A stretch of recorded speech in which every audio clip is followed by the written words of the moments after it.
ನೋಡ್ರಿ, ಸಮಾಜ ಅನ್ನೋದು ಬಹಳ ದೊಡ್ಡದು. ಸಮಾಜ ಅನ್ನೋದು ಇವತ್ತು ಗುರುಗಳು ಮಾಡಿದೆ. ಗುರುಗಳು ಸ್ವಯಂ ಘೋಷಿತ ಆಗಿ ಇವರೇ ಬಂದಿಲ್ಲ. ಸಮುದಾಯ ಕಾಲಕ್ಕೆ ಏನೇನು ಆಗ್ಬೇಕು ಅದು ನಿರ್ಣಯ ಮಾಡೇ ಮಾಡುತ್ತೆ. ಅದು ಬಂದ್ರ ಅದು ಕೂಡ ಆಗೇ ಆಗತ್ತೆ. ಕಾಯ್ದು ನೋಡ್ರಿ, ಆಗತ್ತೆ. ಕಾಯ್ದು ನೋಡ್ರಿ, ಇದೇ ಆಗೋದೀಗ. ಬದಲಾವಣೆ ಕಾಲ ಬಂದಾಗ ಯಾರೂ ತಡೆಗಿಲ್ಲ ಅಂತದಕ್ಕೆ.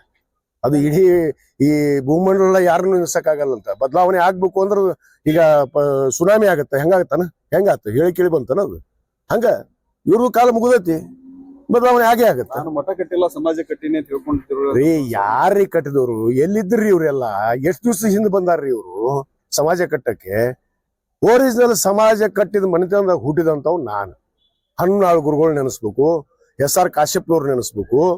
ಸಮಾಜ ಗುರುತಿಸಿ ರಾಜ್ಯದಲ್ಲಿ ಪಂಚಮಸಾಲಿಯರು ಅದಾರ ಅನ್ನೋದಾಗ ಗುರುತು ಮಾಡಿ ಕೊಟ್ಟಿದ್ದಂಥವ್ರು ಮನೆತನದಾಗ ಹುಟ್ಟಿದಂಥವ್ ನಾನು. ಇವ್ರು ಯಾರ್ರೀ ಇದ್ರು ಹಿಂದೆ?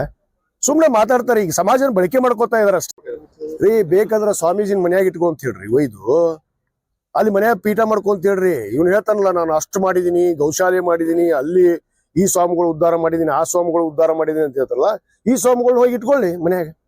ಯಾರು ಬೇಡ ಅಂತಾರ? ಪಕ್ಷಕ್ಕೆ ಸೀಮಿತವಾಗಿ ಆ ಸ್ವಾಮಿಗಳಿದ್ರು ನಾವು ಬಿಡೋದಿಲ್ಲ. ಅದು ಸಮಾಜ ಬಹಳ ಮುಖ್ಯ, ಸಮುದಾಯದವರು ಬಹಳ ಮುಖ್ಯ, ಸ್ವಾಮೀಜಿಗಳು ಮುಖ್ಯ ಅಲ್ಲ ಅನ್ನೋದನ್ನು ಬಹಳ ಸ್ಪಷ್ಟವಾಗಿ ಹೇಳ್ತೀವಿ. ಗುರುಗಳು ನಾವು ಮಾಡೀವಿ, ಇವನು ಮಾಡಿದ್ನಾ? ಬೇಕಾದ್ರೆ ಇವ್ನು ಪ್ರೀತಿ ಜಾಸ್ತಿ ಆಗಿದ್ರೆ ಸ್ವಾಮಿಗಳು ಇಟ್ಕೊಂಡು BJP ಸೇರ್ಸ್ಕೊಂಡ್ಬಿಡ್ಲಿ. ಅವ್ರಿಗೂ ಒಂದು ಟಿಕೆಟ್ ಕೊಡಿಸ್ಲಿ ಎಲ್ಲಾರು. ಅವರು ರೆಡಿನಾದಾರ, ಈಗ ಅವರು ಬರಾಕ್ ರೆಡಿನಾದಾರ ರಾಜಕಾರಣಕ್ಕ. ಅವ್ರಿಗೂ ಸಾಕಾಗೈತಿ ಇದು ಕಾವಿ ಹಾಕೊಂಡು. ಅದಕ್ಕಾಗಿ ಕಾದಿ ಹಾಕಕ್ ಅವರು ರೆಡಿ ಆಗ್ಯಾರ. ಇವನ್ ಜೊತೆ ಕಾದಿ ಹಾಕಿಸ್ಕೊಂಡು ಅಡ್ಡಾಡ್ಲಿ ಬೇಕಾರೆ.